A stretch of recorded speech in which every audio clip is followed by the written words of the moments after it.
O vídeo que você está assistindo é um dos vários materiais disponibilizados gratuitamente pelo projeto Espiritizar e que são patrimônio do movimento espírita e da humanidade. Na descrição do vídeo, você encontra a indicação de outros materiais relacionados a este assunto. Você pode aprofundar seus estudos e colaborar com a manutenção deste projeto iluminativo, adquirindo os livros, DVDs e MP3 do projeto Espiritizar em www.livrariaespiritizar.com.br. Encontre mais materiais como este e fique por dentro da agenda de palestras e seminários transmitidos ao vivo em www.espiritizar.org.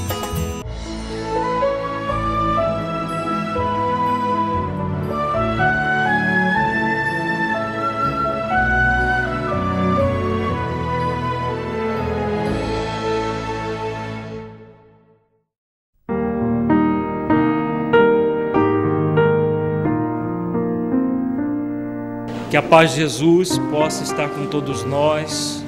Inicialmente nós vamos refletir sobre o significado de Jesus como modelo e guia da humanidade. Vamos refletir sobre a questão 625 de O Livro dos Espíritos. Na questão 625, Kardec pergunta aos benfeitores da humanidade qual o tipo mais perfeito que Deus tem oferecido ao homem para lhe servir de guia e modelo. Então a resposta muito clara, a pergunta muito clara, o tipo mais perfeito que serve para o ser humano no planeta inteiro de guia e modelo. E a resposta é a mais sintética de O Livro dos Espíritos: Jesus. Então Jesus, segundo os benfeitores da humanidade, é o espírito mais perfeito que Deus nos colocou como modelo e guia.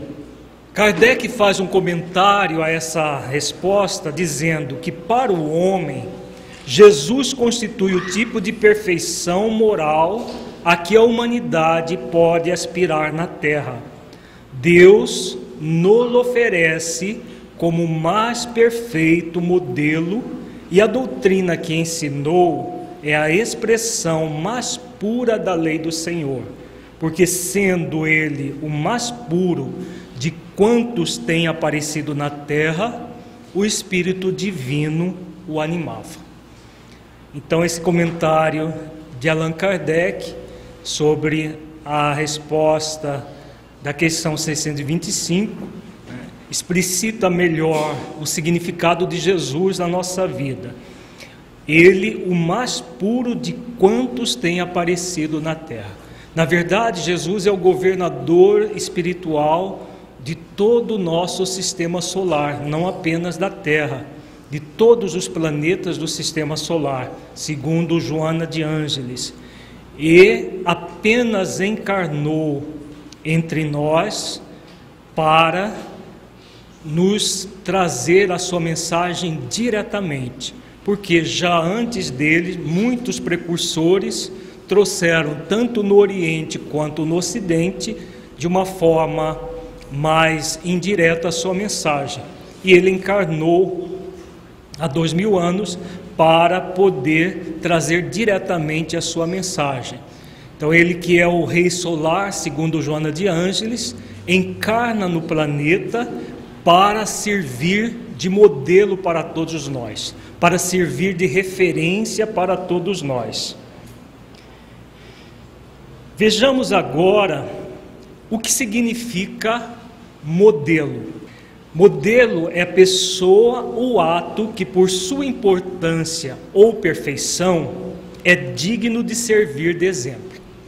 Então, Jesus é o ser mais puro que nós temos como modelo, né? Um exemplo realmente digno de ser modelado. O verbo modelar significa inspirar-se nos exemplos do modelo. Muitas pessoas imitam Jesus e poucos são os cristãos que modelam Jesus. A grande maioria dos cristãos ainda hoje vivem imitando.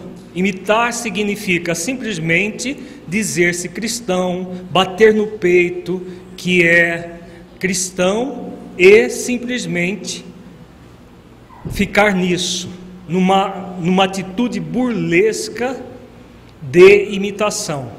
Modelar já é diferente.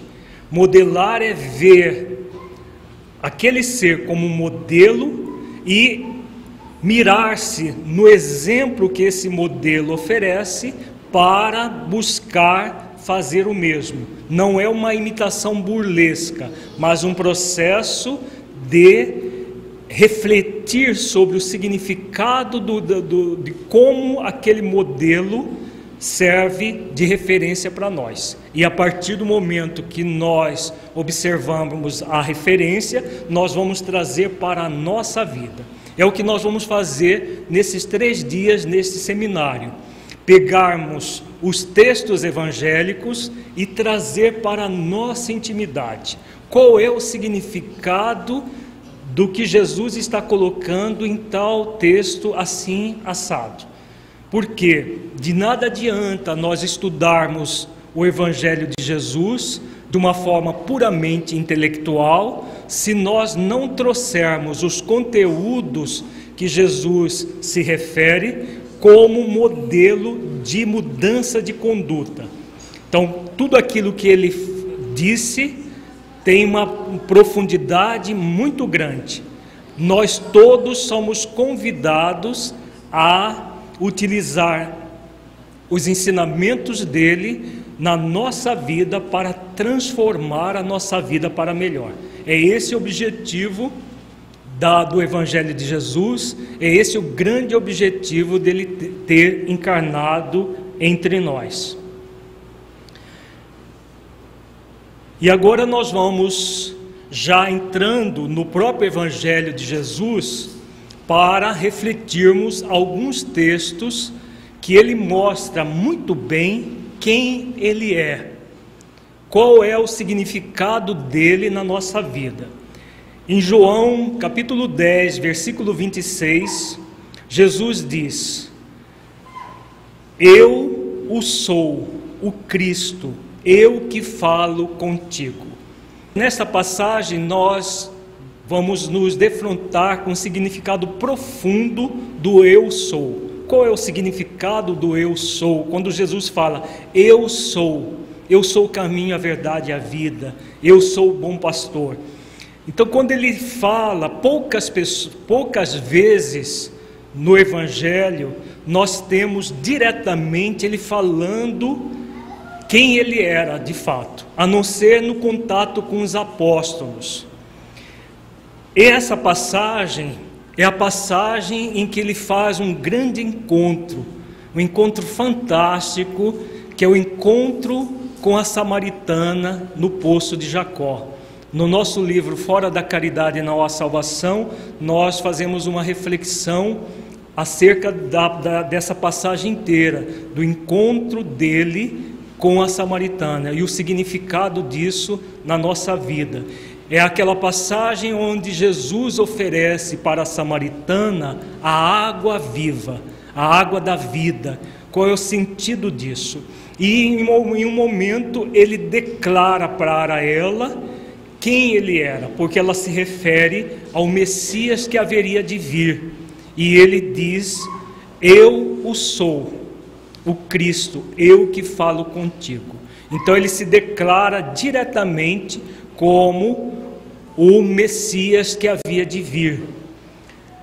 E na passagem completa, nós temos todo o significado disso na nossa vida. Nós não vamos entrar em detalhes dessa passagem. Quem tiver curiosidade de conhecê-la, o nosso livro Fora da Caridade Não Há Salvação a aborda. O que nos importa nesse momento é saber que Jesus é o Messias prometido lá das grandes tradições hebraicas, dos profetas hebraicos, que até hoje, em sua maioria, eles não aceitam Jesus como Messias, mas ele é realmente o governador espiritual do planeta que reencarna para nos trazer a mensagem da verdade. Em João, capítulo 10, versículo 30, ele diz: eu e o Pai somos um. Essa é uma passagem muito incompreendida do Evangelho. Tanto é que a grande maioria das pessoas interpretam essa passagem ao pé da letra, significando que Jesus e Deus é um ser único, é o mesmo ser. Quando ele diz, eu e o Pai somos um, na verdade ele não estava dizendo que ele é Deus, mas que ele e Deus estão em uníssono no nível do pensamento, no nível do sentimento. Há uma unidade entre ele, Espírito puro, e o Criador, uma identidade de pensamentos e sentimentos. É esse o significado desse versículo. Tanto é que em João 14, 28, ele diz, eu vou para o Pai, porque o Pai é maior do que eu. Se ele fosse Deus, ele não teria dito isso em João 14, 28. Se eu vou para o Pai, porque o Pai é maior do que eu, porque ele, claro, Deus é o Criador do universo. Ele, um espírito que se purificou ao longo do tempo, foi criado simples e ignorantes como todos nós, e se purificou até se tornar esse ser numa identidade com o próprio Pai. Em João 6,35, e Jesus lhes disse, eu sou o pão da vida, aquele que vem a mim não terá fome, e que quem crê em mim nunca terá sede. Várias vezes Jesus se refere tanto à fome quanto à sede. Então, que fome é essa? Que sede é essa? Ao longo do seminário nós vamos falar muito sobre essa fome e essa sede. Na verdade é a fome de amor, é a sede de amor. Então ele é o pão da vida, no sentido de que ele é a grande fonte de amor, e como fonte de amor, a partir do momento que nós vamos ao encontro dele, toda a fome e toda a sede de amor que nós trazemos é aplacada. Na passagem que nós nos referimos do encontro dele com a samaritana, ele fala da água viva, da água que aquele que toma dessa água jamais se sentirá sede. Então, significando o quê? Que é aquela água que mata a sede definitivamente. Se ela mata a sede definitivamente, ela não é uma água qualquer, é a água da vida, é o próprio amor. Então, várias vezes ele se refere como o pão da vida, como essa fonte de água viva também. Em João 8, 12, falou-lhes, pois, Jesus outra vez, dizendo, eu sou a luz do mundo, quem me segue não andará em trevas, mas terá a luz da vida. Então aqui ele usa uma outra metáfora, a metáfora de ser a luz do mundo. Então quem o segue, quem segue essa luz chamada amor, não andará mais em trevas, porque se auto-iluminará. E se auto-ilumina, nunca mais terá as trevas ao seu redor, porque iluminará a própria vida e o conduzimento da própria vida. Em João 10, 9, ele usa outra metáfora, com o mesmo significado. Eu sou a porta, se alguém entrar por mim, salvar-se-á e entrará e sairá e achará pastagens. Então a metáfora diferente com o mesmo significado. Então ele é a grande porta da vida. Se nós formos refletir a parábola da porta estreita, a porta estreita é exatamente essa porta que é a porta do amor, que poucas pessoas são aquelas que entram pela porta estreita. A grande maioria prefere a porta larga da perdição, como ele diz na parábola da porta estreita. Em João 10, 11, ele usa outra metáfora. Eu sou o bom pastor dá a sua vida pelas ovelhas. Então aqui ele se compara com o bom pastor, significando também esse modelo de amor, de mansidão e de humildade que todos nós somos convidados a seguir para nos salvarmos. Em João 12, 46, ele diz: eu sou a luz que vim ao mundo, para que todo aquele que crê em mim não permaneça nas trevas. Então, novamente, ele usa a metáfora da luz. Ele é a luz do amor, que quando nós cremos nesse amor, nós não vamos mais permanecer em trevas, porque nós nos auto-iluminamos. Em João 14, 6, disse-lhe Jesus: eu sou o caminho e a verdade e a vida. Ninguém vem ao Pai senão por mim. Então essa é uma das passagens mais conhecidas do Evangelho, mostrando que realmente Ele é o intermediário entre nós e Deus. Ele é o Espírito mais puro que nos serve de modelo e guia. Ele é o caminho por onde nós vamos trilhar toda uma caminhada para chegar a Deus. Ele é a verdade, no sentido de que Ele carrega em si mesmo todo o conhecimento necessário para que nós possamos crescer e nos tornarmos pessoas livres de nós mesmos, livres das nossas próprias dificuldades. Numa outra passagem ele diz: e conhecereis a verdade, e a verdade vos libertará. Então ele traz em si mesmo, como Espírito que se purificou, toda a verdade, e o seu Evangelho é uma síntese da verdade universal. E ele é a vida, ele é a água da vida, ele que, a partir do momento que nós vamos ao encontro dele e o utilizamos como modelo e guia, nós vamos ter vida e vida em abundância, como ele nos ensina também. Essas primeiras referências é apenas para nós nos situarmos quem é Jesus na nossa vida. Quem é esse grande Espírito, o modelo e guia não apenas da família, mas de todo ser humano comprometido com a própria consciência. Todos nós em família, todos nós individualmente, todos nós em sociedade, no planeta inteiro, somos convidados a modelar esse grande homem. Jesus, certa vez, vendo num jornal espírita, fazendo uma crítica à questão 625, dizendo que Jesus não pode ser o modelo e guia da humanidade, porque no Oriente muita gente nunca ouviu falar de Jesus. Uma visão muito pequena da realidade da vida, inclusive uma visão materialista. Por quê?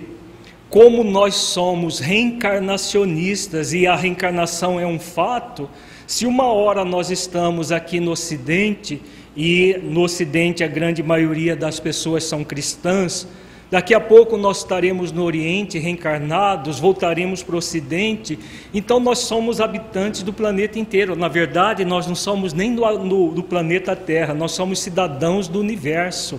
Nós não pertencemos a um planeta especificamente. Então é uma falta de raciocínio. A questão 625 se refere à humanidade inteira, não apenas para os povos ocidentais, mas para todos os povos, porque muitas pessoas, inclusive, conhecem Jesus na dimensão espiritual. Os orientais, inclusive no livro Memórias de um Suicida, a colônia Cidade Esperança, que é uma colônia dirigida por hindus, que a grande maioria deles conheceu Jesus no mundo espiritual. Então, se Jesus é o governador espiritual do sistema solar inteiro, ele só vai ser governador daqueles que o conhecem? Não, ele é governador de todos nós, é o modelo e guia para todos nós. Quem não reflete na totalidade das coisas acaba, às vezes, tirando conclusões precipitadas e inadequadas, como esse texto que nós estamos referindo de um jornal espírita. Uma vez feito esse preâmbulo de quem é Jesus na nossa vida, nós vamos agora nos adentrar à questão da família. Primeiramente, trabalhando um tópico sobre a família e consciência. Nós vamos agora começar a trabalhar mais efetivamente, de uma forma mais prática, mais objetiva, inclusive com casos que abordam a questão da família. Qual o significado para a família em utilizar Jesus como modelo e guia? Vamos refletir juntos sobre essa figura aqui. Ela é uma representação de um iceberg. Um iceberg é uma montanha de gelo. E uma montanha de gelo que fica 5% à tona e 95% abaixo da água. Ela é uma figura utilizada para personificar o movimento de consciência do ser humano no planeta Terra. E nós vamos utilizar essa imagem para entendermos, para refletirmos sobre o significado da consciência na família. O que acontece hoje, em pleno século XXI, praticamente 20 séculos depois que Jesus nos ensinou uma série de verdades, o que acontece com a grande maioria de nós, individualmente e, consequentemente, a maioria das famílias? Nós temos essa realidade aqui. Há pessoas conscientes de si, pessoas realmente conscientes do seu compromisso individual e coletivo, não chega a 5% da humanidade inteira. Pessoas realmente conscientes. E nós poderíamos até arriscar um palpite. Desses 95%, talvez muitas pessoas não cheguem nem no finalzinho desse topo dessa montanha de consciência. A grande maioria das pessoas estão no movimento subconsciente em relação à vida. E, consequentemente, na família, essa subconsciência em relação à vida vai gerar uma série de problemas familiares, uma série de dificuldades na família que hoje em dia nós vemos, é resultado exatamente dessa subconsciência. As dificuldades no relacionamento conjugal, as dificuldades na relação pais e filhos, as dificuldades na relação entre os irmãos, entre os pais, entre os filhos e os seus pais, todas as dificuldades que surgem no seio da família, surgem devido a essa subconsciência. Adultérios, traições, aquilo que Joana de Ângeles fala muito nas suas obras sobre família, os chamados órfãos de pais vivos, que são as crianças e jovens dos dias de hoje, que têm pais, têm pai, têm mãe, mas são verdadeiros órfãos de pais vivos, que estão, muitas vezes, os seus pais cuidando de coisas materiais em detrimento das espirituais. Daqui a pouco nós estudaremos a parábola da grande ceia, que fala exatamente desse processo de subconsciência em relação à vida. Então, infelizmente, grande parte da humanidade está ainda no nível subconsciente. São poucos aqueles que refletem profundamente na mensagem de Jesus para se tornar consciente verdadeiramente em relação à vida. Porque é muito fácil falar aquilo que Jesus falou. Nós temos muitos cristãos, com certeza tem muito mais do que 95% da população nos países ocidentais que são cristãos, mais de 90%. Agora, aqueles que vivenciam verdadeiramente a mensagem de Jesus no coração, talvez não chegue a 5% realmente. Então, nós temos esse grande iceberg. Para quê? Para aprofundar nele. O nosso seminário, nós vamos fomentar todo um trabalho interior de mergulho nesse nível de subconsciência, para que possamos nos tornar cada vez mais conscientes, no nível individual e no nível coletivo.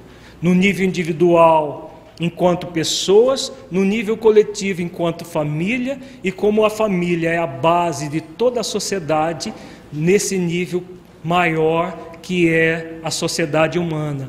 Nós estamos vivendo momentos da chamada grande transição do planeta Terra, de expiações e provas para mundo de regeneração, e não há mais tempo para permanecer numa vida subconsciente.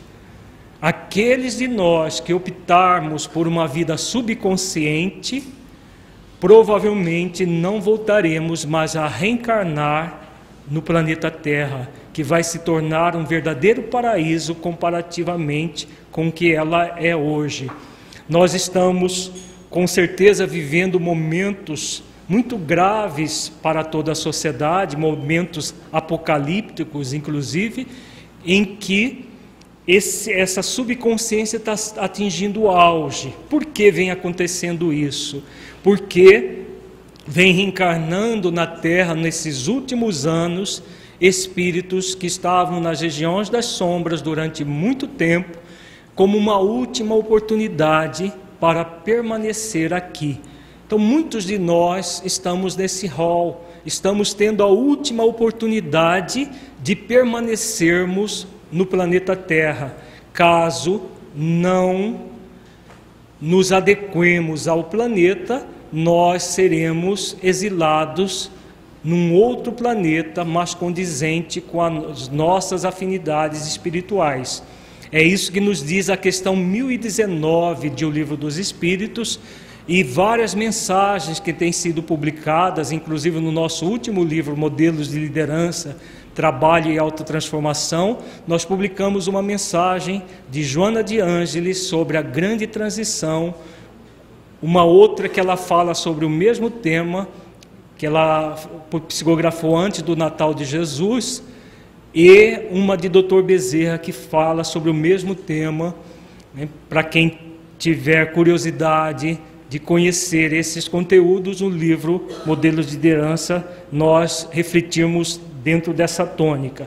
No nosso seminário de hoje, nós não trabalharemos dentro dessa área, mas principalmente essa questão de tomar consciência do significado de ter uma vida mais condizente com a proposta cristã, a proposta do Evangelho de Jesus.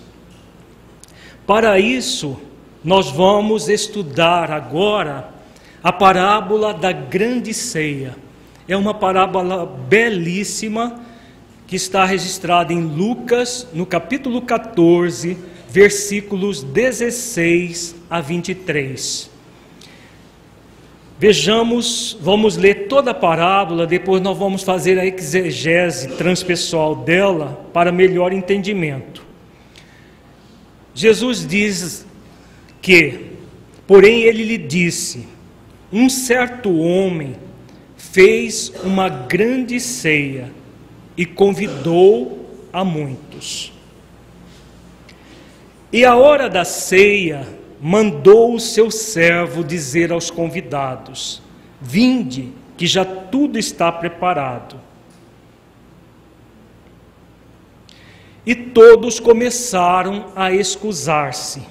Disse-lhe o primeiro: comprei um campo e importa ir vê-lo. Rogo-te que me hajas por escusado. E outro disse: comprei 5 juntas de bois e vou experimentá-los. Rogo-te que me hajas por escusado. E outro disse: casei e, portanto, não posso ir. E voltando aquele servo, anunciou estas coisas ao seu senhor. Então o pai de família, indignado, disse ao seu servo: sai depressa pelas ruas e bairros da cidade e traze aqui os pobres e aleijados e mancos e cegos. E disse o servo: Senhor, feito está como mandaste, e ainda há lugar.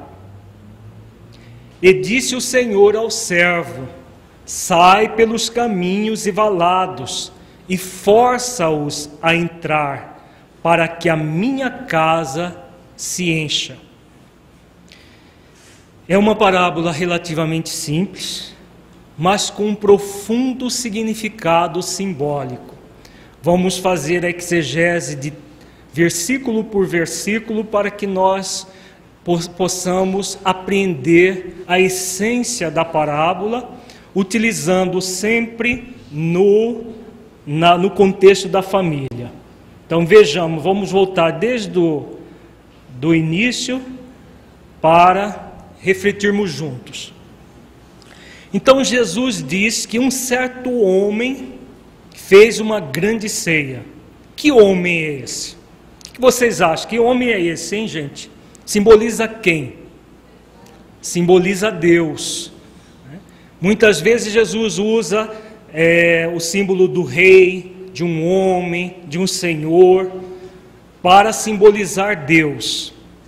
Então, um certo homem, nesta parábola, simboliza Deus. Na parábola do chamado filho pródigo também, ele fala: um certo homem tinha 2 filhos, que também simboliza Deus. Ele fez uma grande ceia. O que significa a grande ceia?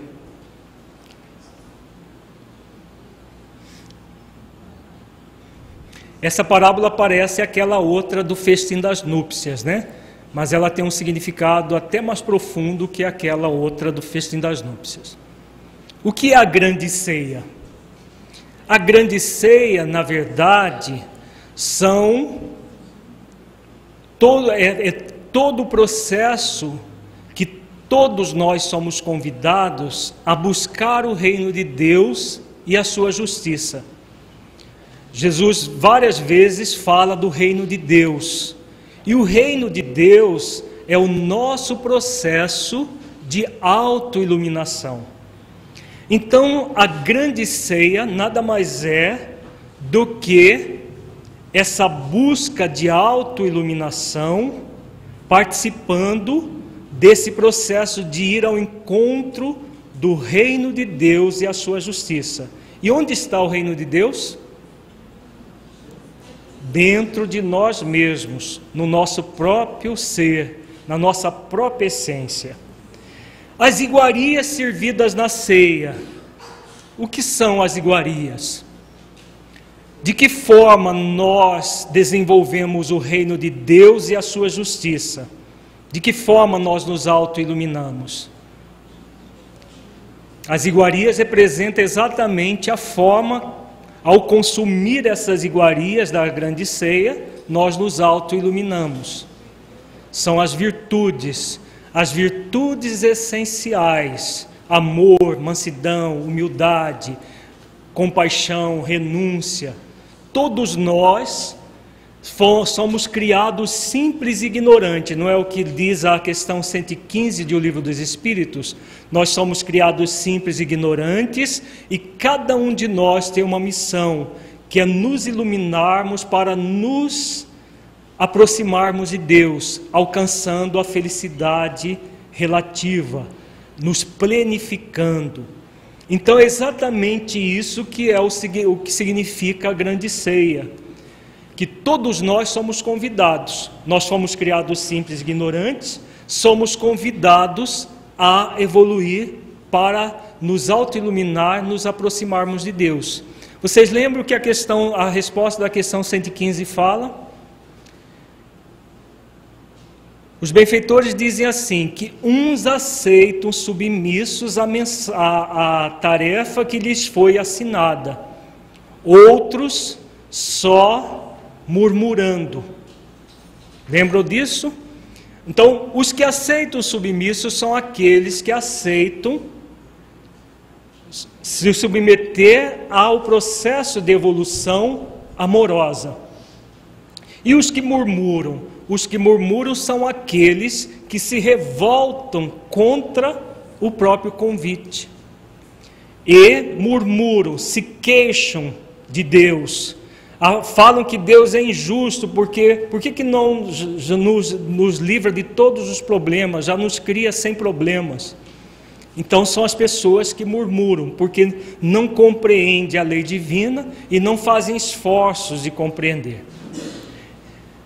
Então Jesus está falando, na verdade, tudo que Jesus fala nessa parábola, na resposta da questão 115 do Livro dos Espíritos, é colocado de uma outra forma, mais moderna, numa linguagem moderna, não parabólica, todo o processo de evolução do ser humano. Nós somos criados simples e ignorantes e somos convidados a desenvolver as virtudes, nos auto-iluminando até a perfeição relativa. E aí Jesus fala que o Senhor mandou um servo, e à hora da ceia, mandou o seu servo dizer aos convidados, vinde, que já tudo está preparado. Quem é esse servo, hein, pessoal? Quando nós somos criados simples e ignorantes, como diz a questão 115 do Livro dos Espíritos, e cada um de nós tem um compromisso de evoluir até a plenitude, nós somos convidados de que forma? Nós somos convidados amorosamente a cumprir esse compromisso. Porque esse compromisso, inclusive na questão 115, fala que vai nos gerar a felicidade, a eterna felicidade, está lá literalmente no texto. Então o primeiro servo simboliza o amor. O amor vem e nos convida. Venha amorosamente participar da grande ceia, desenvolvendo as virtudes até a felicidade permanente. E o que a maioria de nós faz? Nós murmuramos, exatamente. E nós murmuramos de que forma? E todos começaram a excusar-se. Disse-lhe o primeiro, comprei um campo, importa ir vê-lo. Rogo-te que me hajas por excusado. Então o primeiro alegou que tinha uma coisa mais importante para fazer do que participar da grande ceia, que era cuidar do campo que ele havia adquirido. Qual é o símbolo que está por trás dessas palavras todas? A busca das coisas materiais em detrimento das espirituais. Não é o que a maioria das pessoas estão fazendo? A maioria das pessoas está fazendo exatamente isso, buscando as questões materiais em detrimento das espirituais. É mais importante ter o dinheiro para o supérfluo, ter o dinheiro para passear, para se divertir, para brincar o carnaval, para isso, para aquilo, do que para o tempo dedicado à busca das virtudes. Enquanto a pessoa está se dedicando às questões puramente materiais da vida, o que está acontecendo? Ela não tem tempo de exercitar as virtudes. E outro disse: comprei 5 juntas de bois e vou experimentá-los. Rogo-te que me hajas por escusado.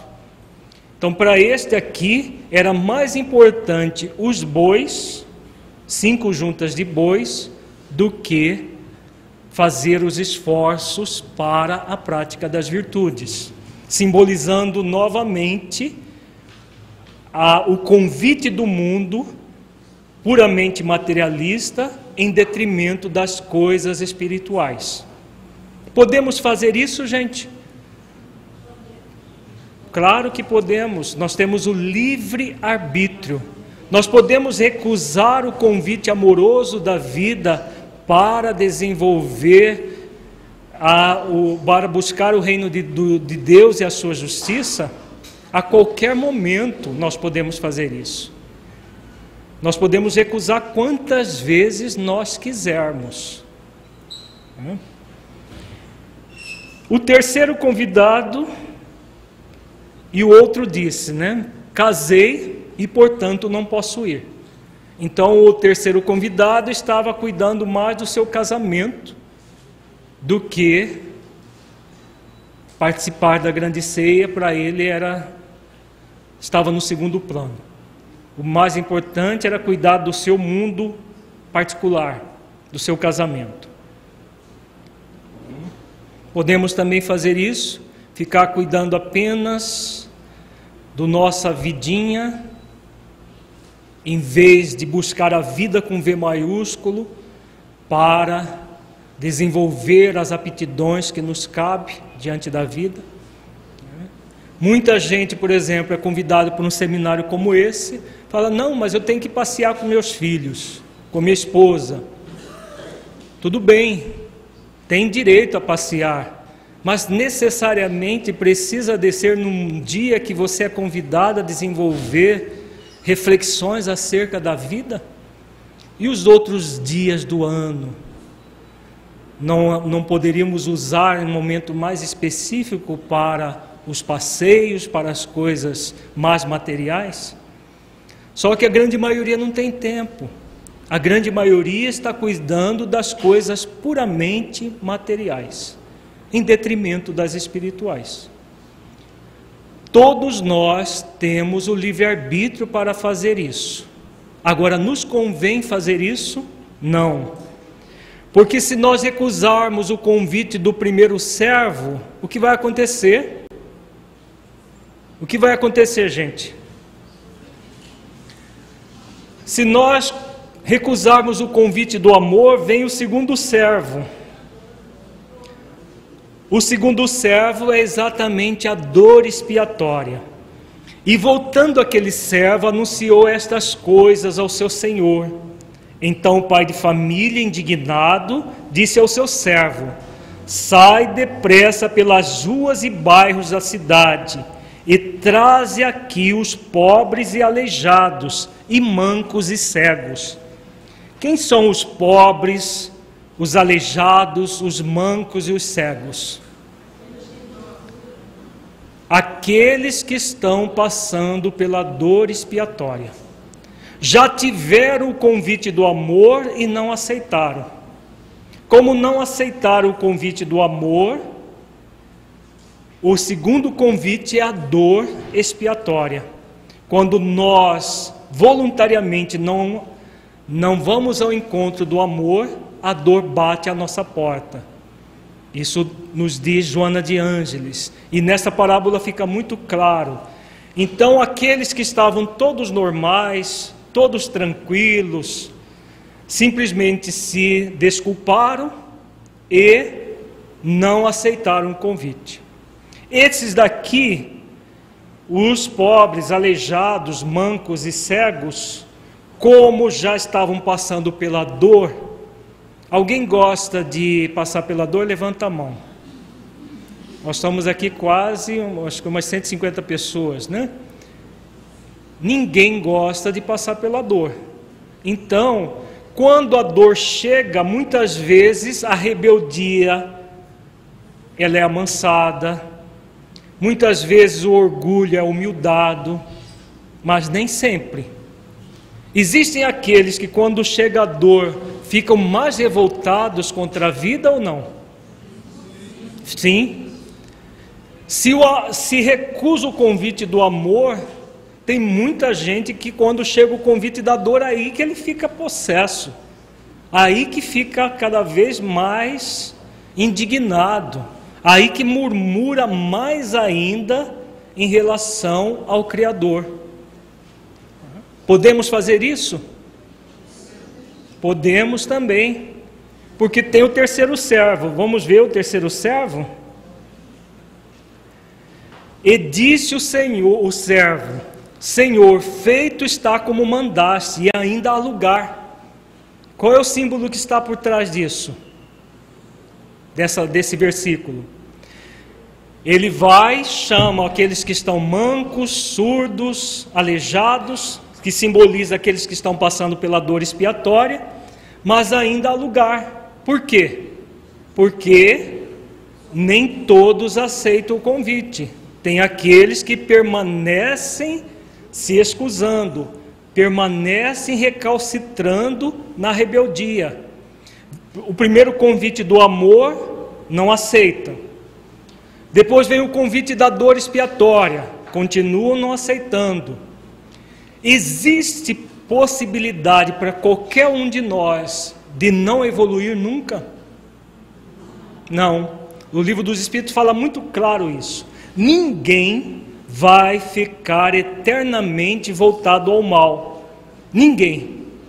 Todos nós, um dia, vamos buscar o bem. Nós vamos buscar participar da grande ceia. O primeiro convite é o convite do amor.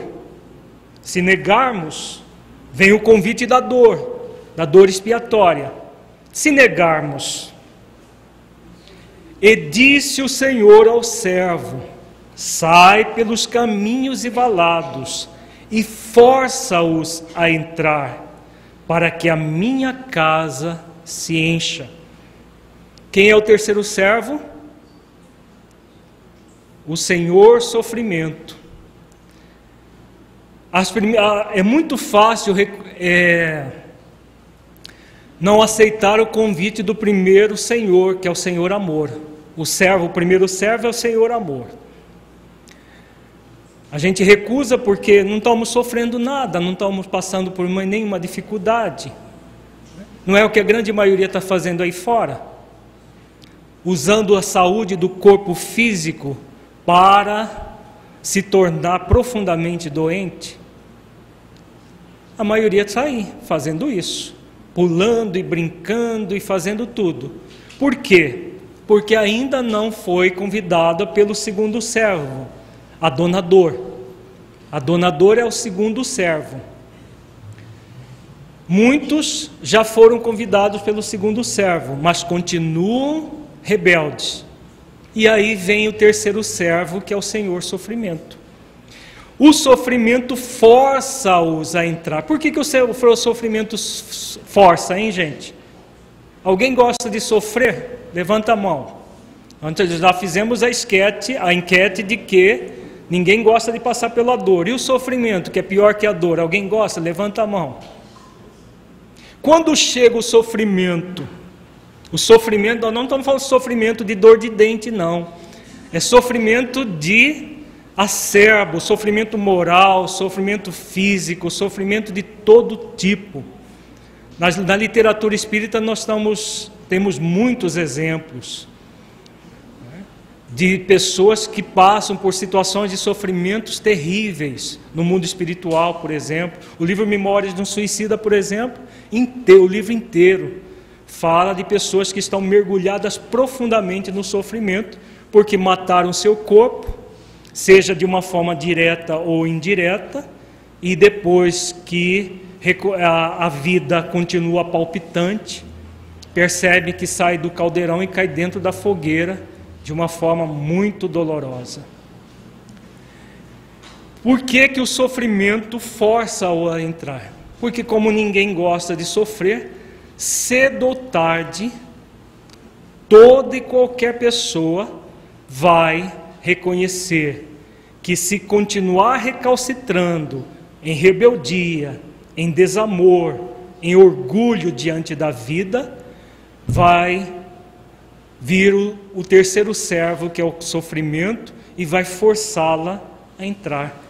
No sentido de que a pessoa vai chegar um momento que vai dizer basta, não quero mais sofrer. E quando ela mesma diz para si mesma esse basta, todo o processo de evolução se faz. É o que diz a questão 115.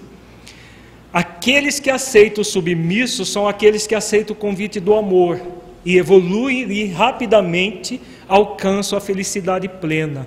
Os que murmuram, os benfeitores dizem que as eternidades serão maiores para ele.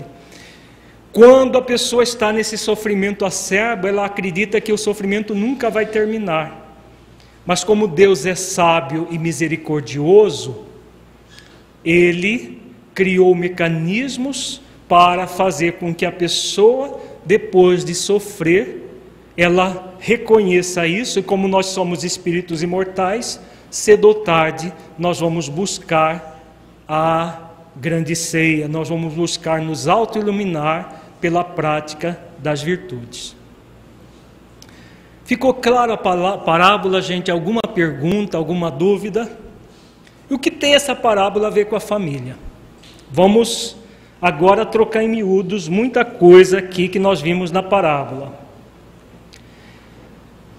O que tem a ver tudo isso com a família?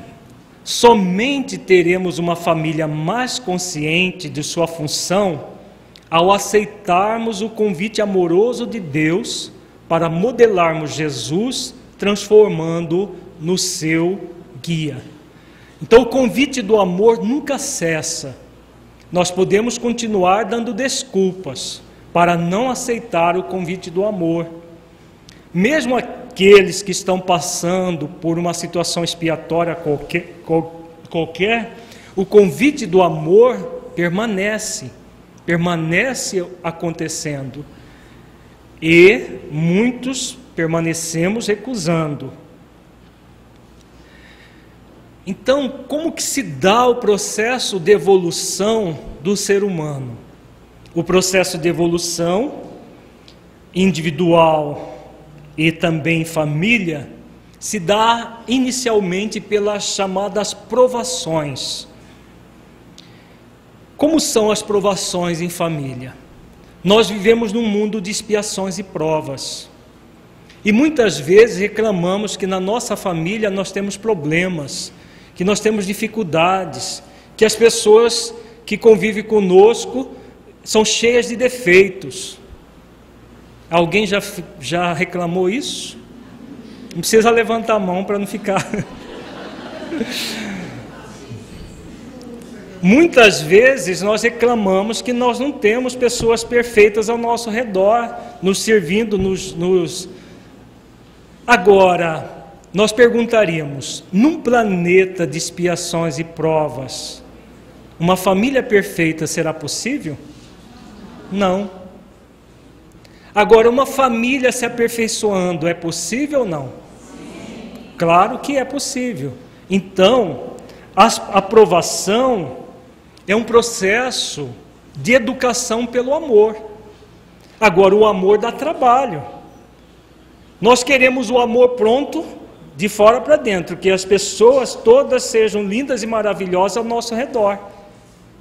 Mas você já se olhou no espelho e se perguntou, você é lindo e maravilhoso? Porque você espera que o outro seja lindo e maravilhoso. Mas e você? Você é. Usando o lindo e maravilhoso como metáfora das pessoas sem defeitos. Quem de nós não tem defeitos? Quem de nós não temos as nossas dificuldades? Por isso que são provas. As provas que nós temos, por exemplo, na vida acadêmica são fáceis? Não, eu quero só prova fácil, que eu já sei tudo. Não é o que o aluno preguiçoso muitas vezes fala? Ele só quer provinha fácil que ele já sabe. Mas assim ele vai aprender? Se no mundo acadêmico, desde do primeiro ano primário até a universidade, as provas são cada vez mais difíceis para que nós possamos aprender, será que na vida, com V maiúsculo, vai ser diferente? Claro que não, não é possível. Então, na família, nós vamos ter as provações, vamos nascer pessoas cheias de dificuldades, cheias de defeitos, de limitações, com algumas virtudes já desenvolvidas ou a ser desenvolvidas, e nós vamos em família crescendo em conjunto. Se nós não murmurarmos, não blasfemarmos, aceitarmos o convite do amor, o resultado é uma família com relativo equilíbrio. Nós vamos ver, no desdobrar do nosso seminário, todo o processo para chegar nesse nível de família. Agora, a grande maioria das pessoas, infelizmente, não aceitam o convite amoroso. E aí, entram no processo expiatório, que é o processo doloroso. A expiação, o prefixo ex, significa extrair. Pia significa pureza. Então, literalmente, a ação para extrair a pureza. Onde está a pureza nossa, hein, gente? Onde está a pureza? Dentro de nós mesmos. Onde? Na essência divina que nós somos. Se a essência divina é a imagem e semelhança do Criador, nós trazemos na essência divina o amor. Quando nós nos afastamos do amor, o que vai acontecer? Nós entramos em desequilíbrio e vamos necessitar expiar, nos reeducar pela dor, já que não quisemos nos educar pelo amor. Então, aqueles de nós que ficamos murmurando, porque temos uma família assim, assado, porque eu não aguento mais essa família, aí vai nascer numa família de gente perfeita? Deus vai ficar, coitado dele, ele é tão criança, é tão infantil, eu vou mandar meia dúzia de anjos reencarnar, para que ele reencarne no meio desses anjos. É assim que Deus vai fazer conosco? Se a gente ficar blasfemando e xingando, vai piorar, exatamente. Vai piorar por quê? Porque nós vamos cair na expiação. E aí nós vamos reencarnar não no seio de pessoas que são mais ou menos amigas, nós vamos reencarnar no seio de inimigos. Quantas pessoas estão passando por situações assim? Que tem como pai, como mãe, inimigos do passado para aprenderem a se amar forçosamente. Com o segundo e o terceiro servo na cola dele o tempo todo ali cutucando. Muitos de nós escolhemos esse caminho. Tem gente que quando chega na reeducação pela dor, fica mais possesso ainda. E aí o que vai acontecer? Nós caímos no mecanismo do sofrimento. Aí a pessoa não tem nenhuma família, aquela pessoa que está sem ninguém, e vive se queixando, que mal que eu fiz para Deus para não ter ninguém na minha vida. Não tenho pai, nem mãe, nem esposo, nem esposa, nem filhos. E as pessoas que estão ao meu redor me rejeitam. O que está acontecendo com essa pessoa? Jesus, certa vez ele disse: dar-se-á aquele que tem. E aquele que pensa que tem, até o que pensa que tem lhe será tirado. Qual é o significado dessa máxima cristã? Dar-se-á aquele que tem. Então, quando nós usamos bem as provações, em família, por exemplo, o que vai acontecer? Aquele amor que nós dedicamos vai diminuir? Não, vai aumentar cada vez mais. E o nosso relacionamento familiar vai se tornando cada vez mais adequado, mais amoroso, mais fraterno. Nós não somos pessoas perfeitas, mas pessoas em aperfeiçoamento. Então, dar-se-á aquele que tem. Aquele que faz exercícios de amor vai se dando cada vez mais. Aquele que pensa que tem, até o que pensa que tem lhe será tirado. Qual é o significado? A família é nossa mesmo? Ou é emprestada? O corpo que nós temos é nosso ou é emprestado? Então nós estamos refletindo que tudo que nós temos é emprestado, de material, de que nós temos. O que não é emprestado? Aquilo que nós somos dentro. Então, se nós recusamos o convite do amor, o que vai acontecer? Aquilo que nós pensávamos que tínhamos nos será tirado. Hoje a pessoa reencarna e está sem família, sem ninguém. Por que acontece isso? Toda falta de hoje, o que significa? Abuso do ontem. Então, se hoje falta para ela está num processo expiatório.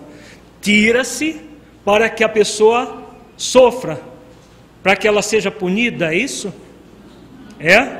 Não, para que ela seja reeducada. A expiação não é um processo de punição divina. A expiação é um convite à reeducação. Como a pessoa se nega a se educar, surge a dor, e se ela se rebela contra a dor, surge o sofrimento, para que ela se reeduque. Então, em família, quando qualquer falta, mas eu não tenho uma mãe amorosa que a minha amiga tem. Você merece uma mãe amorosa? Se você recebeu uma jararaca como mãe, é porque você, muito provavelmente no passado, deve ter sido uma jaracuçu com seus filhos. E aí, aquela mãe amorosa que você teve no passado, que você não valorizou, que você colocou no asilo de velhos, que você xingou, que você vilipendiou na vida dela, o que vai acontecer? Será tirada e você recebe um inimigo milenar como sua mãe. Faz sentido ou não? Faz. Aquele que pensa que tem, até o que pensa que tem lhe será tirado, para aprender pela dor e pelo sofrimento, porque não quis aprender pelo amor. Então, o processo expiatório nada mais é do que um movimento para valorizar aquilo que nós perdemos. Quando tínhamos, blasfemávamos. Agora que não temos, vamos aprender a humildar o orgulho, a amansar a rebeldia, a transformar o desamor em amor. Então é o segundo e o terceiro servo da parábola. Como a maioria recusa o convite do primeiro servo, vem o terceiro, o segundo e o terceiro, porque recusamos o convite do primeiro servo. Então nós podemos dizer que a nossa vida sempre será uma dádiva. Nós temos as provações, que é o processo para evoluir pelas oportunidades amorosas.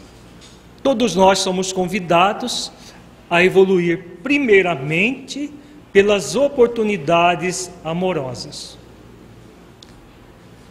Se recusamos o convite, como a parábola da grande ceia mostra muito bem, nós vamos cair nas expiações para evoluir pelas oportunidades dolorosas. Se continuamos recalcitrando no mal e não aceitando os convites, aí vem as oportunidades sofredoras. Que já não é um processo mais divino, mas somos nós mesmos que criamos para nós o sofrimento, porque não queremos, não aceitamos os convites, nem do amor e muito menos da dor. Não queremos nem nos reeducar. E aí, mais coisa vai sendo tirada, mais oportunidades vão sendo tiradas. E como nós dissemos inicialmente, para muitos de nós, até o planeta onde nós habitamos vai ser tirado. Vai ser tirado de nós e nós vamos ser colocados num planeta que, segundo Joana de Ângeles, está agora na época das cavernas, semelhante ao que a Terra foi na época das cavernas. É esse planeta onde estão sendo exiladas as pessoas que não poderão continuar na Terra. Por quê? Vai ser uma punição? Não, não é uma punição. É simplesmente uma adequação à rebeldia da pessoa. Como a terra, como disse Jesus, só os mansos e os pacíficos herdarão a terra.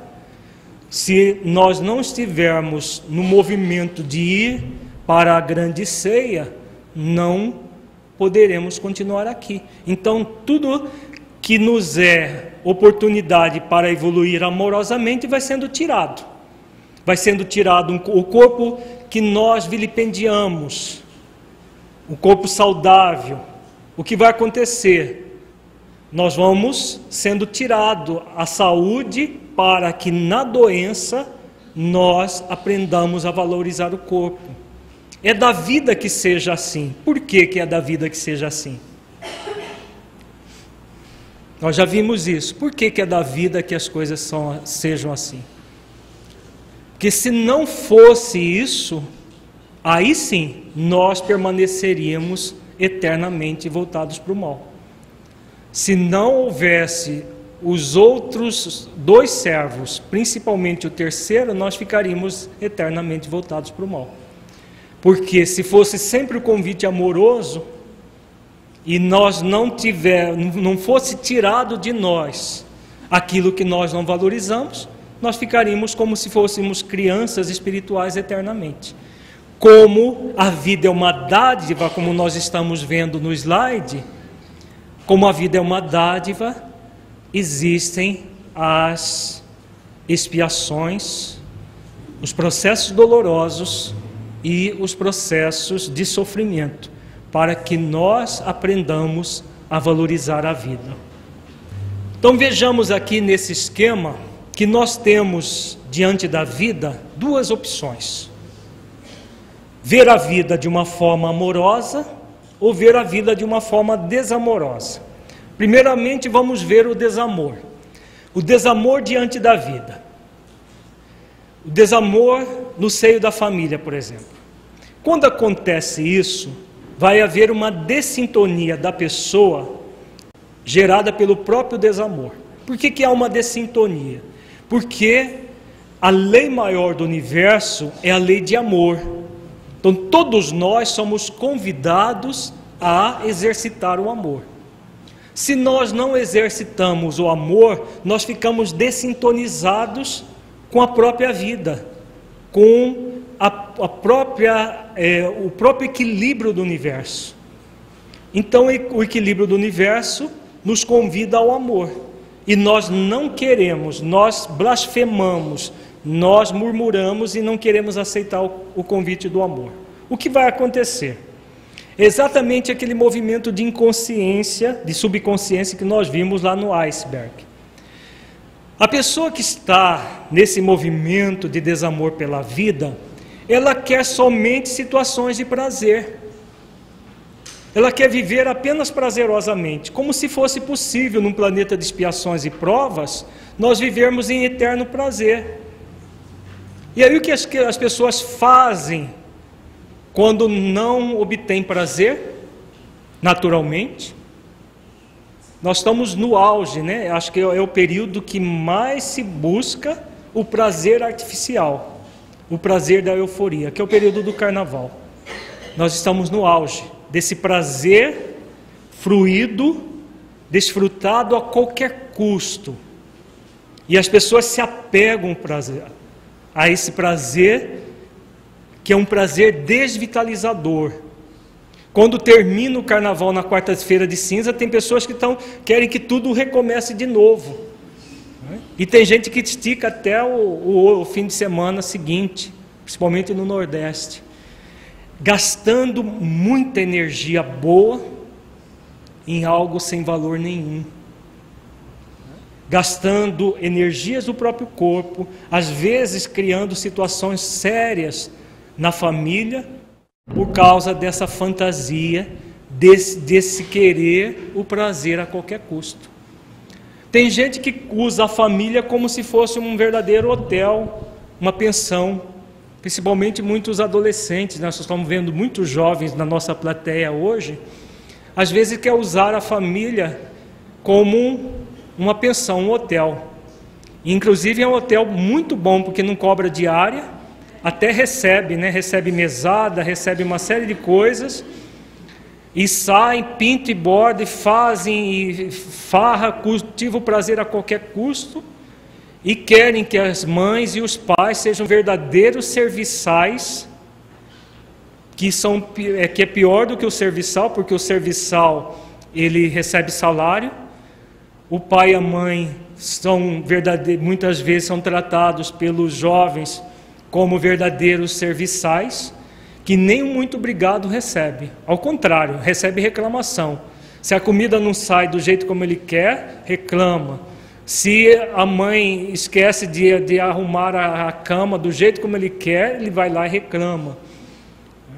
Muitos vivem assim, vivendo na família como se ele fosse ali para ser servido. E não é só jovens, não.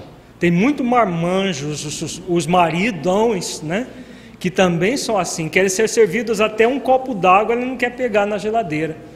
Certa vez, atendendo uma senhora, que o marido tem um problema de alcoolismo, que bebe todos os dias, e nem a cerveja na geladeira ele vai pegar, ele obriga a esposa e os filhos pegarem para ele. Toma 5, 6 cervejas todo dia à noite, e fica sentado na frente da televisão, e tem os serviçais, a esposa e os filhos, para pegar a bebida alcoólica na geladeira. Então são as pessoas que estão aí nesse movimento de buscar o prazer a qualquer custo e com apego. Se não for assim, do jeito como eles querem, nada dá certo, e viram um bicho. Ai dos demais se não os servirem dessa maneira, vira um bicho, porque a pessoa está focada puramente nesse prazer a qualquer custo. Quando surge alguma dificuldade, vem a revolta. Não, mas por que não pegou a cerveja mais gelada? Eu queria a mais gelada, que está atrás, não sei das outras lá. A pessoa se revolta com as mínimas coisas.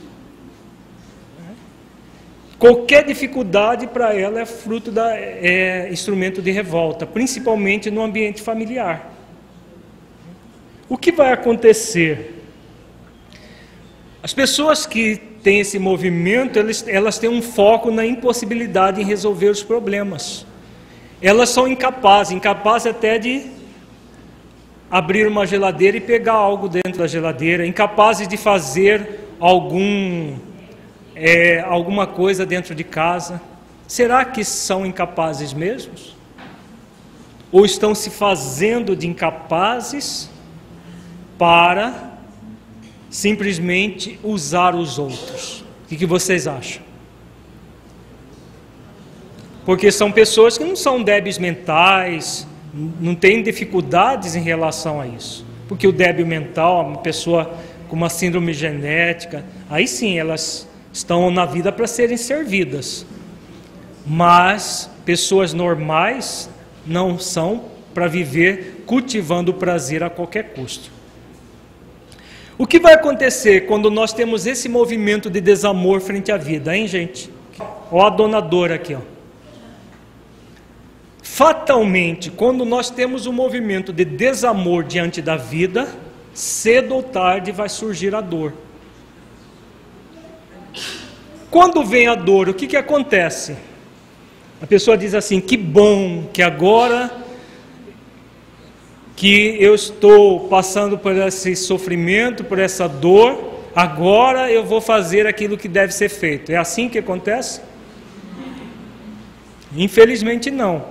Porque se a pessoa, quando chegasse a dor, aceitasse o convite para ir até a grande ceia, para resolver os problemas, aí realmente assumir uma atitude de maior maturidade frente à vida seria muito bom. Só que a grande maioria espera o trio calafrio chegar. Vocês conhecem o trio calafrio? Não é o frio do ar-condicionado, não. A dona dor sempre vem sozinha. Quando a gente se revolta contra a dor, o que vai acontecer? Veio a dor e a pessoa fica mais revoltada. Tem gente que se revolta porque fica doente nos dias de carnaval e não pode ir lá gastar toda essa energia vital nos 4 dias de folia, como se diz. E fica revoltada. Peguei dengue exatamente no dia do carnaval. Devia ter, graças a Deus, porque vai ficar 4 dias menos ruim do que gastando a energia vital nessa loucura. O que acontece quando nós nos revoltamos contra a dor? A dona dor é uma senhora muito engraçada. Ela vive buscando uma comadre chamada Dona Rebeldia. E a Dona Rebeldia, ela dá conselhos para a dona dor muito ruins, muito inconvenientes. Quais são os conselhos que a dona Rebeldia dá para a dor? Ela fala para a dona dor que esse negócio de amor é pieguice. Esse negócio de amor é coisa que um homem chamado Jesus inventou, mas é para enganar as pessoas. Isso a dona Rebeldia fala para a dona dor. E aí a dona dor fica o quê? Fica mais revoltada ainda, não é? O amor não vale nada, o amor é pieguice, é coisa de gente que não tem, que tem miolo mole, gente sem capacidade. E aí o que vai acontecer? A dona dor, que deveria se casar com o Senhor amor, quando ela fica revoltada, com quem ela vai se casar? Com o Senhor sofrimento. Só que o Senhor sofrimento, ele é bígamo. Ele não se contenta com uma única esposa. Qual é a outra esposa do Senhor sofrimento? A outra esposa do Senhor sofrimento chama-se Dona Infelicidade. Então, quando nós recusamos o convite do amor, surge o trio calafrio. Tchan, tchan, na nossa vida. A dona dor, o Senhor sofrimento e a dona infelicidade. Ninguém gosta do trio calafrio, só que, infelizmente para nós vivemos tendo atitudes que fazem com que o trio calafrio o tempo todo fique lá, nos cutucando. Cutuca um para cá, outro para lá. Cada um desse componente desse trio anda com um tridente na mão, daquele do capeta. Um cutuca de um lado, outro cutuca do outro, e outro cutuca do outro. E a pessoa vai empurrando a vida com a barriga. Podemos fazer isso? Empurrar a vida com a barriga? Podemos. O trio calafrio está aí. Cedo ou tarde eles vão nos cutucar para que a gente busque a grande ceia, mas podemos ficar. Como diz aquela propaganda tem uma propaganda de uma marca de cerveja, né? Nós não vamos falar aqui, claro. mas que convida as pessoas a rirem da vida. Já viram?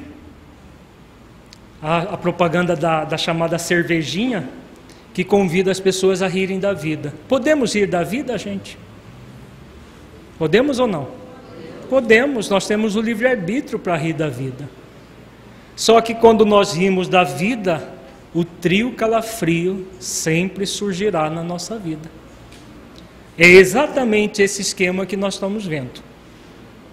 Vamos rindo da vida e aquilo que nós pensávamos que tínhamos nos será tirado gradualmente para que nós paremos de rir da vida. O que Jesus nos convida? Jesus nos convida a ter um movimento de amor diante da vida. Ele nos convida a ir ao encontro do amor. Sentir a vida amorosamente como uma dádiva, como nós vimos. Ela é uma dádiva, um convite para evoluirmos, para crescermos. Quando nós vemos a vida amorosamente como uma dádiva, nas situações que geram prazer, nós vamos ter muitas situações que geram prazer em família. Por que não? Nós vivemos num planeta de expiações e provas e a gente tem que sofrer num planeta de expiações e provas. Quem disse isso? Não é da vida o sofrimento, é do mau uso da vida. Então nós vamos ter uma série de... Quanto mais nós cultivarmos o amor em família, mais prazeroso vai ser a vida familiar. Mais prazerosa vai ser. Mais aconchegante, mais vitalizada vai ser a vida familiar. Então nós vamos ter muitos prazeres em família. E na vida como um todo. Quando nós estamos tendo algum prazer, seja em família, seja individualmente, nós somos convidados a desfrutar o prazer com equilíbrio e desapego. Porque num planeta de expiações e provas, o prazer nunca será constante. Se for constante, não é planeta de expiações e provas. Só em mundos mais felizes que a felicidade, que o prazer da vida é constante. No mundo de expiações e provas, tudo isso é muito relativo. Então, enquanto tem, a gente usufrui, mas sem se apegar. Porque quando nós nos apegamos ao prazer, quando não existe o prazer natural, nós vamos buscar o prazer artificial, como nós estamos no auge do prazer artificial que o carnaval proporciona. É um prazer de faz de conta, um prazer artificializado, não sustenta a criatura. Como nós vivemos um planeta de expiações e provas, é claro que nós vamos ter dificuldades. É aquilo que nós dissemos inicialmente.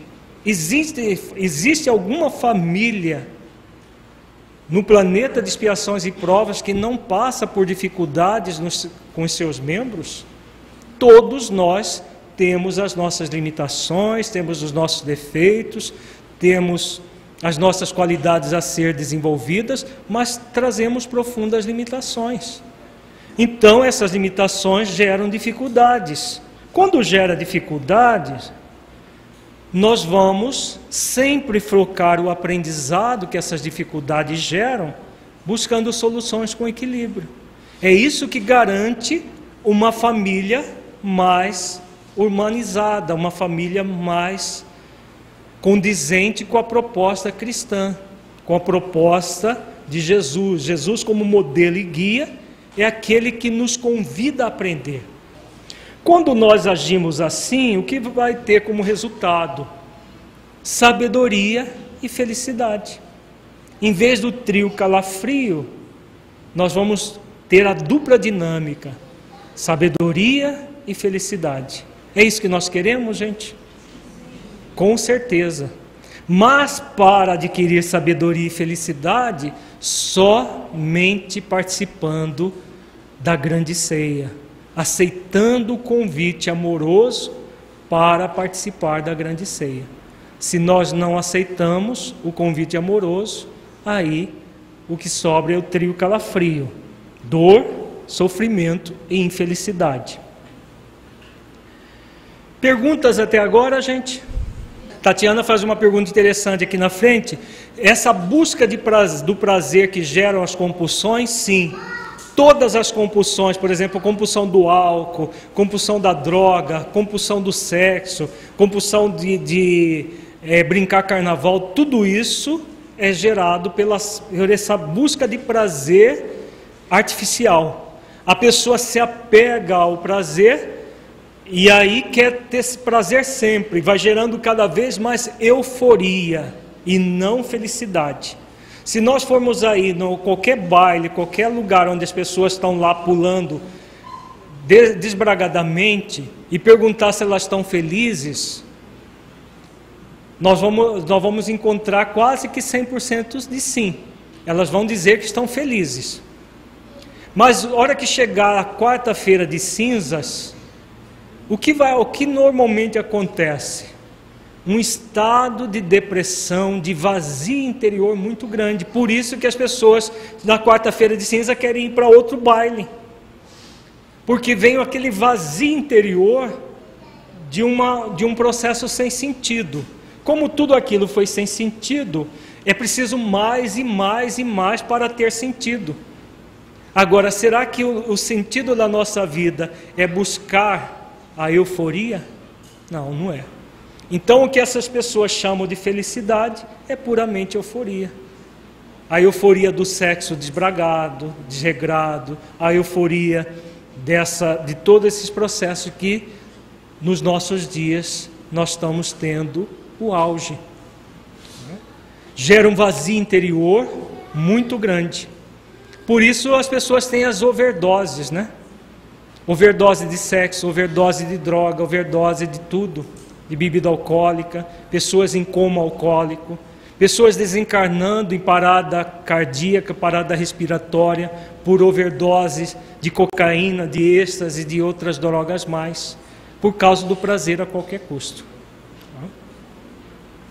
Agora nós vamos trabalhar, uma vez refletido isso tudo que nós acabamos de ver, desse processo de subconsciência que muitas vezes nós temos, individual e na família, toda uma ação de mudança para uma proposta cristã de maior consciência em família, consciência individual e consciência coletiva em família. Por quê? Uma vez que nós nos percebemos com dificuldades, o que nos cabe? Nós vimos no esquema anterior que o processo é de buscar sabedoria e felicidade. A felicidade é resultado da sabedoria. Conhecereis a verdade e a verdade vos libertará. Então, o processo de busca de sabedoria passa por uma ação de mudança. Ao reconhecer uma dificuldade que eu trago dentro de mim, eu trabalho em função da superação dessa dificuldade. Então, vejamos aqui. Toda ação de mudança, nós vamos lidar com 3 questões básicas na nossa vida. As chamadas possibilidades, as chamadas limitações e as potencialidades. Nós estamos vendo aqui nesses 3 círculos, possibilidades, limitações e potencialidades. No centro, a consciência em família. Então, a consciência em família, ela vai gradativamente ser ampliada, e todo o nosso seminário nós vamos aprofundar cada vez mais nesse processo de consciência, a partir do momento em que nós reconhecemos as nossas possibilidades de mudança. Eu posso mudar ou não. Muitas vezes nós falamos que queremos mudar, mas não fazemos os esforços para que a mudança aconteça. Todo mundo pode, mas nem todo mundo faz esforços para que a mudança aconteça. Se nós não fazemos os esforços, nós vamos ficar apenas nas possibilidades. nós trazemos também as nossas limitações. As limitações são as dificuldades interiores que nós trazemos. A própria preguiça é uma limitação. O movimento de auto-engano, que nós vamos ver bastante amanhã, é uma limitação. Então nós trazemos muitas limitações. Essas limitações limitam as nossas possibilidades. Agora, não impedem as nossas possibilidades. Por que não impede? Porque nós temos um potencial. As nossas potencialidades, que nós vemos aqui no alto do esquema, são infinitas. Por que são infinitas? Por que as nossas potencialidades são infinitas? Porque nós somos potencialmente espíritos puros. Ainda não nos purificamos, mas nós somos em potencial. É o que aborda a questão 540 do Livro dos Espíritos. Lembra da resposta da questão 540? A resposta da questão 540 é uma resposta muito longa que fala sobre várias coisas. Dentre elas, fala que o espírito, que hoje é anjo, arcanjo, começou pelo átomo, significando o quê? Que todo o processo de evolução do ser começa no átomo primitivo e conclui-se no anjo. O arcanjo é o símbolo do espírito puro, o espírito que alcançou todas as suas potencialidades e desenvolveu-as gradativamente. Então, Jesus é um espírito angelical, mas ele não foi criado anjo, porque não existem, apesar de muita gente achar ainda que Jesus foi criado perfeito, seria absurdo acreditar que Deus em algum momento cria um ser perfeito e outro imperfeito. Então ele é um ser, Deus seria injusto. Então, como ele é justo e bom, todos nós, isso aqui diz a questão de 540, temos o mesmo ponto de partida.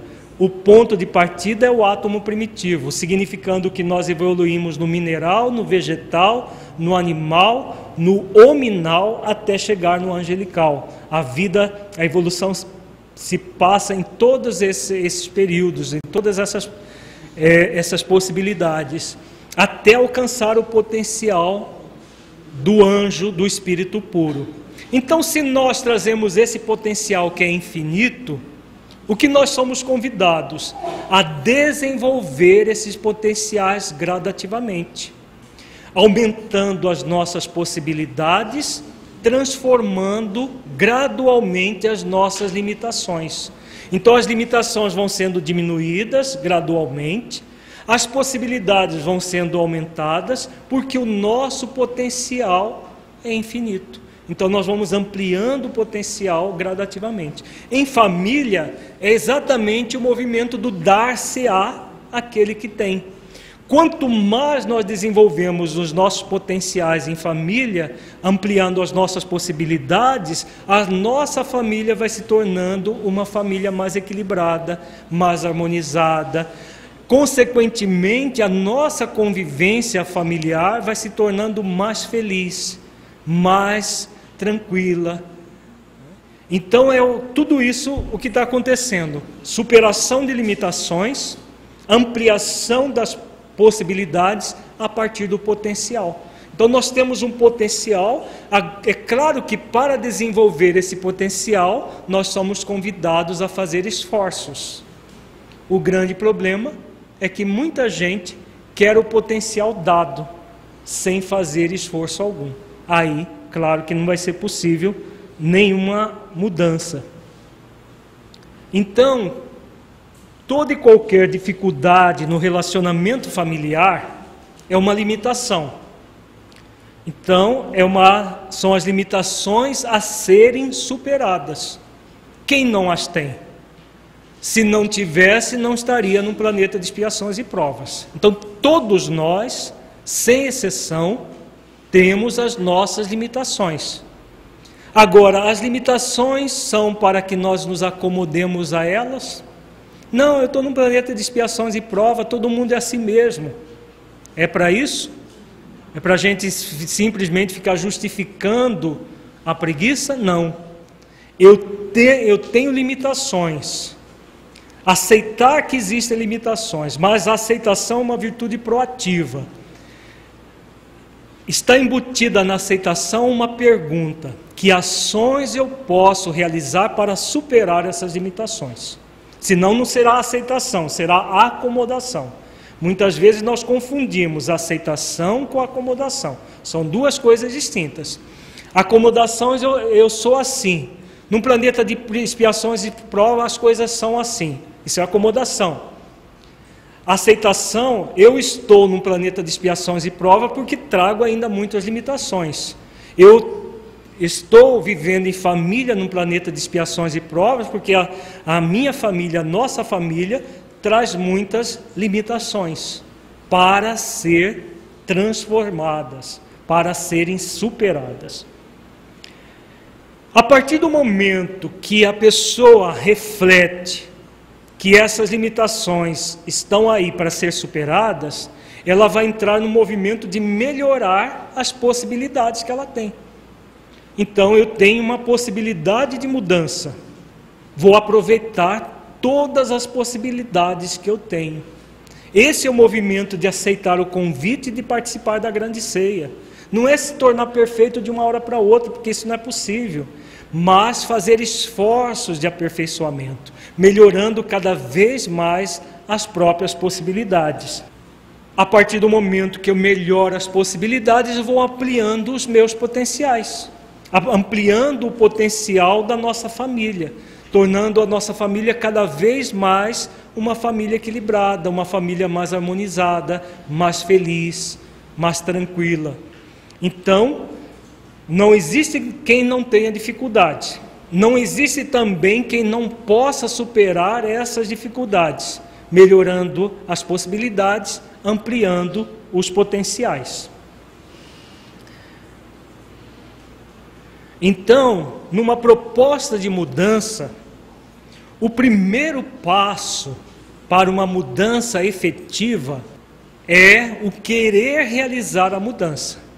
Eu quero realmente tornar a minha família melhor ou não? Ah, mas eu desejo, mas dá muito trabalho. Eu quero uma família melhor. Eu desejo. O que está acontecendo? Essa pessoa hipotética que nós estamos falando aqui, ela já quer família melhor, levanta a mão. Ninguém quer, todo mundo quer uma família melhor. Agora, quem é que quer fazer todos os esforços necessários, tomando Jesus como modelo e guia para ter uma família melhor? Levanta a mão, vamos ver. Todos os esforços que são necessários, nós não podemos mentir para a nossa consciência, a gente até tenta. Então, esse querer aqui é o querer no nível da ação, porque no desejo, todo mundo deseja. No querer no nível da ação, já há uma distância muito grande, porque a maioria quer ganhar. Ah, mas eu tenho olhos azuis, eu mereço uma família linda e maravilhosa. Tem gente que acha que porque tem uns lindos olhos, mereceria uma família melhor. Não. A família melhor, ela é construída por nós. Quem vive num mundo feliz tem uma família excelente, uma família de anjos, de espíritos já quase puros, não são puros, mas quase. Mas por quê? Porque mereceu chegar lá, né? Então, querer é esse querer ação. Eu quero realmente. Muitas vezes nós falamos que queremos, mas esse querer é da boca para fora. Porque da boca para dentro, os esforços para tornar a família melhor não são feitos, não são realizados. E se não são realizados, eu estou mentindo para mim mesmo. Eu estou me auto-enganando. Só que o auto-engano não faz a gente participar da grande ceia. O auto-engano vai fazer com que a gente espere o terceiro servo, ou o segundo. Depois que nós tomamos consciência verdadeira, eu quero realizar a mudança, o que nós devemos saber como e o que realizar. Porque não basta querer mudar, é preciso saber como e o que realizar para que a mudança aconteça. A sabedoria que nós vimos agora há pouco é exatamente isso. O que é sabedoria? É você aprender com a própria vida, com os recursos da vida. O Evangelho de Jesus é a síntese da verdade universal. Agora, quantas pessoas verdadeiramente estudam o Evangelho em espírito e verdade? Pouquíssimas. Muitas vezes nós recomendamos para pessoas que estão passando por dificuldades familiares leitura de algum livro. Eu já tive clientes no consultório que disse: eu não gosto de ler. Eu não consigo ler nada. Então, como que a pessoa vai aprender como mudar se ela não se dispõe a ler um livro por ano? Não é nem por mês, por ano. Tem gente que nunca leu um livro na vida, a não ser os livros escolares e na marra, porque tinha que passar de ano. Como vai aprender como se recusa ao aprendizado? De tanto haver recusa que nós estamos agora gravando material até em CD, em DVD, em tudo jeito. Porque tem gente que fala assim: ah, eu gosto de ler, mas eu pego o livro, começo a ler e uma página depois eu já estou roncando em cima do livro. Então, assisto o DVD. Ah, não consigo assistir o DVD, também durmo. Coloco o CD no rádio do carro, porque dormir na direção aí, né, vai acordar no além, né? Mas aí aí é um problema que a pessoa vai resolver depois. Então, saber como e o que realizar é fundamental. Porque se eu não sei como, eu quero mudar. Aí eu vou para esse lado, não é por aí. Aí volto, vou por esse, não é por aí. Volto, vou por esse. Quanta energia nós vamos gastar se nós não soubermos como? Então, nesse seminário nós vamos trabalhar ainda, muitos já trabalhamos alguns textos, vamos trabalhar outros textos de Jesus, principalmente amanhã, voltado exclusivamente à família, para que nós saibamos como e o que realizar, para que a mudança efetiva aconteça. A partir do momento que nós sabemos como e o que realizar, nós vamos ser convidados a sentir que se deve realizar. Porque se nós não sentimos no coração, também a mudança não vai acontecer. Eu quero, sei como, mas como não sinto no coração, o que vai acontecer? Eu vou deixar para um dia desses, para uma hora dessas. Vocês já viram um dia desses no calendário? Uma hora dessa no relógio tem? Não é uma hora da tarde nem uma hora da manhã, é uma hora dessas. Um dia desses, não é dia 1º do mês tal, é um dia desses. Se a pessoa não sente no coração, ela fica numa indecisão. Ela sabe como, ela já quer, porque ninguém sem consciência deseja ser infeliz, mas como não sente no coração, a mudança fica adiada. E muitos de nós adiamos a mudança até que venha o segundo servo, até que venha o terceiro servo. A dor e o sofrimento. Podemos fazer isso? Podemos, mas não nos convém. Então, a partir do momento que nós refletimos, eu quero verdadeiramente realizar a mudança? Quero. Aprendemos como, sentimos que é o melhor caminho, o convite amoroso é o melhor caminho. Aí a mudança vai acontecendo, gradualmente, não de uma hora para outra, porque não é possível mudança de uma hora para outra, mas ela vai mudando, vai acontecendo gradualmente, com muita naturalidade.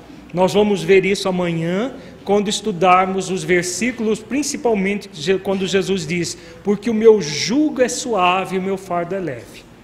O processo de mudança real será sempre um processo suave e o fardo a ser carregado leve, porque nos gera cada vez mais alegria, felicidade, bem-estar, harmonia, que Jesus chama de descanso para a alma. Mas isso nós vamos ver com detalhes amanhã. Alguma pergunta, gente? Nós vamos ficar nesse esquema e amanhã nós vamos, pela manhã, trabalhar a questão do auto-engano. O auto-engano, exatamente, já adentrando um pouquinho no tema de amanhã, fazendo merchandising, é exatamente o oposto a isso que nós acabamos de ver. E há todo um processo de auto-boicote que faz com que a mudança não aconteça. Que é muito importante nós tomarmos contato com o auto-engano, porque, como disse Jesus, conhecereis a verdade e a verdade vos libertará. Somente conhecendo a verdade que está dentro de nós, qualquer que ela seja, é que nós podemos nos libertar.